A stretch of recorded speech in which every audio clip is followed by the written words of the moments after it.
uma questão muito interessante que postaram aí no grupo do Rumo ao Ita de estática. E vamos resolver ela aí pro brotherzinho que postou. Então vamos ler a questão. Ó. Determine a tensão de tração necessária no cabo AC, sabendo que a resultante das três forças exercidas no ponto C da haste BC seja ao longo da linha BC. E depois pede para se determinar a correspondente intensidade da resultante. E aí, pessoal, a gente tem que entender aqui, ó. Vai ter uma força nesse sentido aqui, que eu vou chamar de TA, e vai ter uma força nesse sentido que eu vou chamar de TB, tá bom? É a força TB, é a força que a parede faz sobre a barra no ponto B. E a força TA é a força de tração que o cabo AC faz na barra no ponto C. E são essas todas as forças que atuam na barra. Se a barra tivesse peso, a gente ia considerar uma força-peso bem no meio dela, tá? Se ela fosse homogênea. Ela, como não foi falado nada de que ela seja homogênea do peso dela, eu vou supor que ela tem massa nula. E aí o peso não faz muita diferença nesse caso. Aliás, não faz diferença alguma nesse caso. E aí o que vai acontecer? Essas três forças, TA, essa força aqui que eu vou chamar de F1 e essa força aqui que eu vou chamar de F2, elas juntas vai dar uma força resultante que eu vou chamar de FR, que vai cancelar com a força TB. Então, de forma vetorial, a gente pode escrever isso aqui, ó. A força resultante FR, que é o que a gente quer achar, vai ser igual à força TA, somada vetorialmente com a força F1, somada vetorialmente com a força F2. E, além disso, a força FR, quando somada com a força TB, tem que dar zero, tem que ter força nenhuma. Porque, senão, se a barra tiver uma força resultante, a barra vai sair por aí com uma aceleração, o que não é o caso, dado que é um exercício de estática, a barra está parada. E por fim, a gente tem uma terceira condição que é o somatório de momentos na barra tem que dar zero. Então, essas forças elas vão causar um momento, vão causar uma tendência de rotação, e essa tendência de rotação tem que ser cancelada. É nula a resultante dessa tendência de rotação, ou seja, o momento resultante na barra ou sobre a barra tem que ser zero. E aí a gente começa a... São esses os conceitos físicos que nós vamos utilizar, tá bom? E o que vai acontecer agora é uma chuva de matemática. Então eu vou apagar algumas coisinhas aqui. Deixa eu apagar quase que tudo aqui. E aí vamos reescrever de...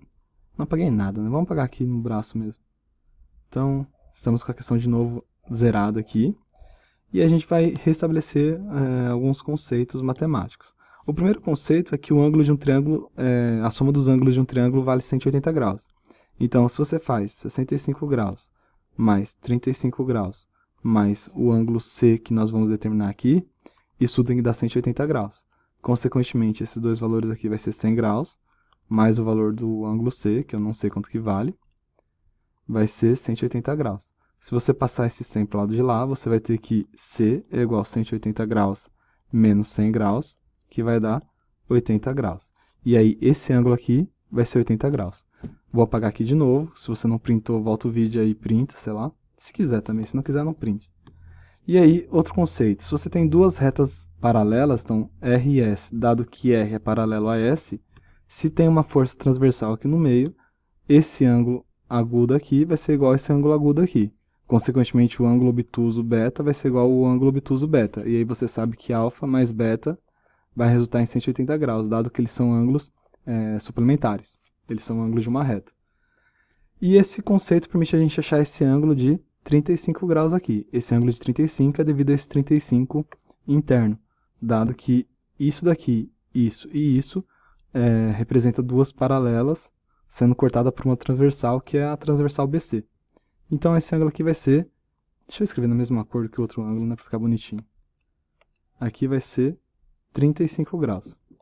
E por fim, o último conceito é o conceito de torque. Então vamos pensar que nós temos uma barra aqui, tá? Nessa barra nós temos uma força F1, nós temos uma força F2 e nós vamos ter uma força F3 que faz com a barra um ângulo, sei lá, de 30 graus. A gente sabe que o torque ele é devido à componente perpendicular da força. Então, nesse caso aqui, a força F1 vai causar torque, a força F2 não causa torque, porque ela não cria tendência de movimento nem para cá e nem para cá, no sentido horário ou no sentido anti-horário. E a força F3 vai causar um torque nesse sentido aqui. Só que não é toda a força F3 que causa, vai ser só essa componente vertical da força. Então, só esse pedacinho aqui, ó, que eu vou chamar de F3Y, dado que a gente pode supor um eixo Y aqui.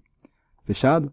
Então, se a gente está analisando o torque em relação a esse ponto O, e essa barra tem um tamanho, sei lá, L, a gente sabe que L vezes F1 tem que ser igual a L vezes F3Y. Ou seja, o que a força F1 tenta rodar no sentido anti-horário, a força F3 tenta rodar a barra no sentido horário. E essas tendências de rotações devem ser canceladas se a barra estiver parada. Tá bom? Então vamos voltar para cá. E aí vamos voltar... Aliás, eu não falei do F3, né? Então vamos redesenhar essa barra. A barra estava aqui. Nós tínhamos uma força F3 para cá, com um ângulo alfa em relação à linha da barra. A força que nos interessa é essa força aqui, ó, que eu vou chamar de F3Y. E aí, para nós conhecermos o valor de F3Y, a gente faz que F3Y é igual a F3 vezes seno de alfa. Então, a gente sempre vai usar o valor do seno do ângulo que a força faz com a barra. Tudo bem? E aí a gente pode começar a questão de fato. Você já tem toda a teoria necessária para prosseguir aí. Bom, vou desenhar essa força de tração que eu vou chamar de TA. Aqui vai ter uma força TB. E eu não vou desenhar a força resultante ainda, tá? Porque isso aí a gente vai obter no final. Mas devido ao torque no ponto B, a gente vai ter isso aqui, ó. Torque em B. Bom, a força TB, como ela está na direção da barra, ela não cria nenhum sentido de rotação, nenhuma tendência de rotação para um lado nem para o outro. Então a força TB não gera torque. Além disso, a força TB está em cima do polo, né? Então ela não tem direção propícia para causar movimento e além disso ela não tem distância em relação ao nosso polo B. Quem vai causar torque são as forças TA, essa força que eu vou chamar de F1 e essa força que eu vou chamar de F2. E também não vai ser ela integralmente, vai ser só a componente perpendicular à barra. Mas aí a gente viu que é só multiplicar pelo seno, né? Então vamos fazer o seguinte, ó. A força TA vezes o comprimento da barra L, que vai ser a distância BC, isso tem que ser igual a força de 220... Ah, falta uma coisinha aqui. A gente tem que multiplicar pelo seno de 80 graus. Isso tudo cria um movimento de rotação no sentido anti-horário.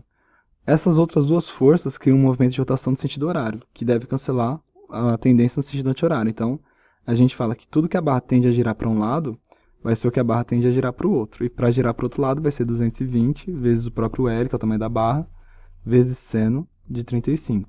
Mais a força de 330 vezes o L da barra, vezes... Aqui a gente vai colocar seno de 60, porque a gente sabe que 25 mais 35 vai dar o ângulo de 60 graus que está aqui. A gente deve somar os ângulos por esse motivo aqui, ó. Você tem um ângulo de 25 e depois você tem um ângulo de 35. E a soma dos dois é 60. Então a força F2 faz um ângulo de 60 graus ao longo da linha da barra. E aí você esquece a figura, envia sua alma para a praia, porque agora é só conta. E aí você vai ter lá, ó, o L cancela, porque o L está em todos os termos. Você vai ter que TA, seno de 80. Isso tem que ser igual a 220 seno de 35 mais 330 seno de 60. E a gente sabe que seno de 60 é raiz de 3 sobre 2, então vai ficar TA seno de 80 é igual a 220 seno de 35 mais 330 raiz de 3 sobre 2. Ou seja, TA seno de 80 tem que ser igual a 220 seno de 35 mais 115 raiz de 3. E com essa expressão aqui, ó, nós conseguiremos achar o valor em módulo de TA. A direção a gente já conhece também. Então a gente já tira aqui, ó, que TA, a tração devido ao cabo AC, vai ser igual a 220 seno de 35 graus mais 115 raiz de 3, tudo sobre seno de 80. Eu vou pausar o vídeo aqui para pegar a calculadora, tá? Eu deveria ter pego isso no começo, mas enfim, vou dar uma pausadinha aqui e eu já retorno, vocês não vão nem perceber. Fazendo a continha aqui, ó, nós temos que TA vai ser igual a 330,39205. Isso em Newton, né? Então a gente tira aqui TA, vamos aproximar aqui para 330,4 newtons. E nós achamos o valor de TA. Bom, uma vez achado TA, a gente pode voltar para a figura no ponto C ali E vamos tentar representar a barra de novo. Ó. A barra estava aqui. Aliás, vou copiar uma outra figura para ficar mais limpa aqui. Ó. Vamos fazer um negocinho legal aqui. Vamos colar. Tá aqui. E agora a gente sabe que temos uma força de 330,4, né? Isso. Então, vai ter uma força de 330,4. E agora, a gente vai ter que achar qual que é a componente na direção da barra. Então, a gente tem que pegar esse pedacinho aqui, esse aqui é a parte vertical, né? A gente pega a parte horizontal na barra. Aqui nós temos que decompor em uma parte vertical e outra parte horizontal. E mesma coisa com esses 330. Vai ser uma parte perpendicular à barra e outra parte na direção da barra. Então, vamos pensar o seguinte. Se nós, na hora de utilizarmos a força perpendicular, a gente utilizou seno, agora a gente vai utilizar o cosseno. E a gente acha o valor da força resultante. E a gente vai ter que a força resultante vai ser igual a TA vezes cosseno de 80, mais o valor de 220 vezes cosseno de 35 graus. Eu apaguei o 35, mas aqui tem 35. Ó. É esse valorzinho aqui. Mais ainda o valor de 330 vezes o cosseno de 60. Então a força resultante, aqui a gente está falando em módulo, tá? Então não tem que pôr vetor. Vai ser 330,4 vezes cosseno de 80, que é a mesma coisa que o seno de 10, mais 220 cosseno de 35, mais 330 vezes cosseno de 60,5. E aí, pessoal, vamos fazer a continha aqui, ó. Força resultante vai ser igual. Vou pausar o vídeo de novo.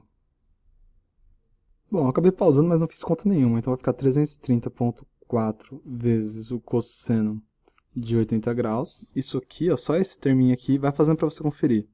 Vai dar 57,37. E a gente vai somar com esse valorzinho aqui, vai ser 220 vezes cosseno de 35, que vai dar 180,21, mais esse último valor que é o próprio 115. E aí, somando todos esses resultados, 57,37 mais 180,21 mais 115, nós teremos que a força resultante FR vai ser um total de 352,58 newtons. Obviamente está aproximado aqui porque a gente aproximou conta no meio do processo. Mas essa força resultante vai ser uma força em que o ponto C vai sofrer nesse sentido, que eu vou chamar de FR. Em compensação, vai ter uma outra força FB, que vai cancelar essa força FR. Eu não sei se eu chamei FB ou TB, mas enfim, uma cancela a outra, tá bom? Então é uma questão meio complicadinha aí, mas tem que fazer passo a passo, com calma. E é isso, pessoal. Espero que vocês tenham curtido aí e tamo junto. Tchau.